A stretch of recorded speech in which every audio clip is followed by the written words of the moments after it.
Allow me to introduce you to Noah. Noah is the firstborn of 5 siblings, all with the same 2 parents. He also happens to be my brother and is a very typical firstborn child.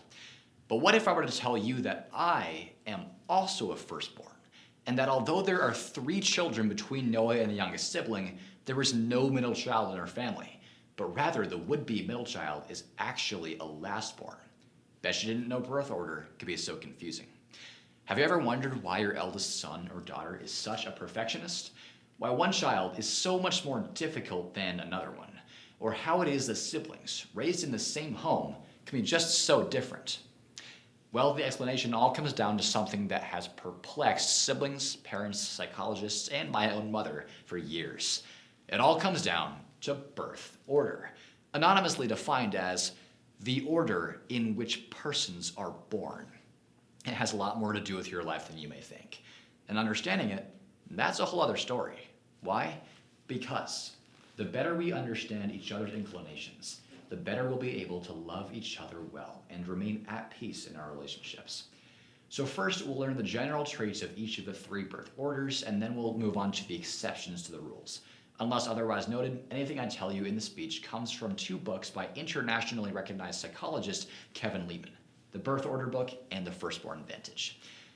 Okay, so let's return to my family. Before I explain all those crazy exceptions we just saw a minute ago, you need to know what specific traits are typically associated with each of the 3 birth orders: firstborns, middleborns, and lastborns. So first up, we've got Noah, the firstborn child. His room is full of trophies and awards, and his career path is full of straight A's and applications to Harvard University. Growing up, he always had high expectations for himself, was extremely competitive, and was willing to succeed no matter what it took. MIT researcher Frank Soloway explains that firstborns tend to be more conservative, conscientious, responsible, organized, and achievement-oriented than laterborns. Professor R.L. Adams and psychologist B.N. Phillips explained that you tend to find firstborns in professions that take intense concentration, extreme precision, and persistent mental discipline. It turns out this is true, whether you're looking in the White House or in space. About 2/3 of our US presidents have been firstborn children. 2/3, leaving only 1/3 for both of the other birth orders. And every one of the astronauts who flew on Mercury 7 to the moon were firstborns as well. In fact, of the first 23 astronauts to outer space, 21 were firstborns, and the other 2 were only children, making them, you guessed it, firstborns as well. Lehman says, quote, "Think of the governors of your state, the US senators, the mayor of your town, the president of your school board, the head of the company you work for. Chances are they're firstborn children." Now, before you start to think that I'm putting firstborns on some sort of pedestal, don't tell him I said this, but my brother Noah has issues. Some of these include, but are by no means limited to, aggression, overbearance, extreme criticism, supreme perfectionism, insensitivity, lack of flexibility, and a never-ending pursuit of satisfaction. All right, so next up we have Ben, a functional lastborn. He's always been the entertainer of the family. While his big brother Noah was off trying to conquer the world, Ben was more concerned with having as much fun as possible, caring much less for the details and correctness of life, and preferring to make his peers laugh if he could. And speaking of peers, if he assembled all his friends at once, he could probably overthrow the United States government. If they didn't all simultaneously burst out into a musical number first, this is very typical of the babies of the family. But hey, why only talk about my family when we can talk about comedians Eddie Murphy, Martin Short, Ellen DeGeneres, Whoopi Goldberg, and a whole bunch of other ones you probably recognize who are all lastborns. Obviously, there's something to this. You've probably already figured out that lastborns tend to be very humorous. In addition, they tend to be charming, very social, tenacious, affectionate, outgoing, uncomplicated, and seekers of attention. Unfortunately, they're also more likely to be manipulative, see things only their way, make decisions based off of feelings rather than thoughts, be absent-minded, impatient, or spoiled. As Bradford Wilson and George Edenton put it in their book, First Child, Second Child, quote, "Some lastborns become very adept at charming the world, while others grow up with the feeling that the only way they can gain anybody's attention is by being a problem or a rebel. If you're a typical lastborn, you have a fair share of both."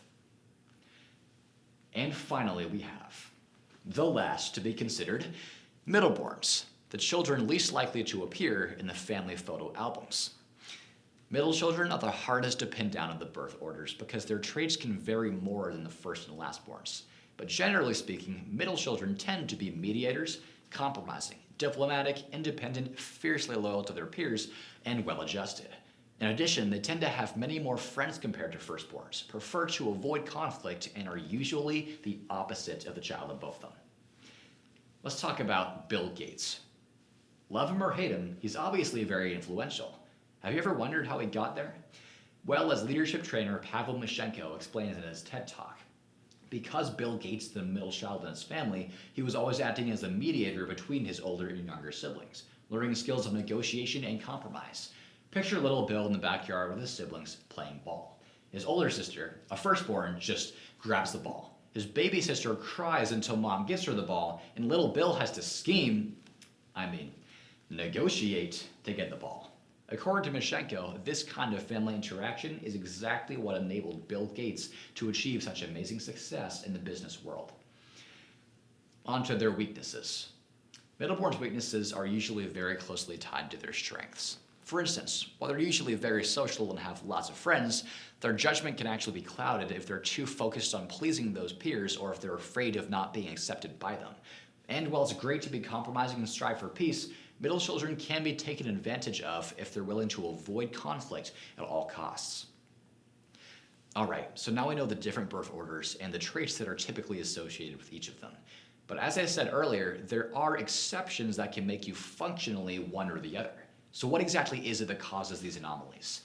Well, let's return to my family one more time, this time with all their names. Noah is the oldest at 24, Abby is a twin sister, Ben is 22, I'm 17, and my younger brother Ethan is 14. The first variable is the spacing between children. Remember how I said that Ben is a functional lastborn and I am a functional firstborn? That's because when there are at least 5 years between two children, a new family, per se, is begun. Ben acts as the last child in the first family, and I act as the first child in the second family. The next variable is the gender of the siblings. Depending on a child's gender, their position in the family order can actually be altered. For example, Abby was born right along with Noah, so she's a firstborn and has many of those characteristics. But she's also the first daughter of the family, which means that even if she had been born years after Noah, she would still likely have many firstborn traits. These are the two biggest, most common variables, but they're not the only ones. Other things such as adoption, child loss, or special needs could play into these scenarios as well. But you might be wondering, why? Why does birth order of all things actually affect the way that children develop? Well, the driving factor behind birth order theory concerns two very important people we haven't even mentioned yet. That's right, the parents. Perhaps the whole science of birth order is best summarized in a quote by Kevin Lehman. He says, quote, "It's not about who came out of the womb first, even with twins, or who arrives first in the home via adoption. It's the relationship between the child and the adult. In other words, how a parent relates to their child plays a huge part in how his or her personality develops.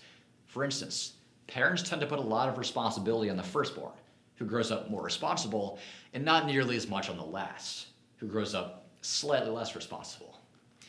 I found all this information fascinating and fun. But why is it important to you?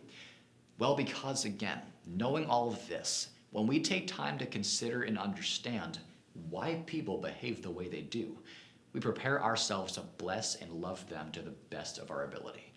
Proverbs 4:7 says, quote, "The beginning of wisdom is this. Get wisdom.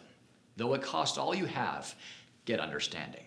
So the next time you find yourself wondering why your firstborn just won't give themselves a break, or you're tempted to scream at your lastborn for making you laugh while you're trying to punish them, just remember, God put them in your family in just the right order, and you have the privilege of loving them for who they are. The truth is, I love my big brother Noah, and all of my siblings, warts and all. Thank you.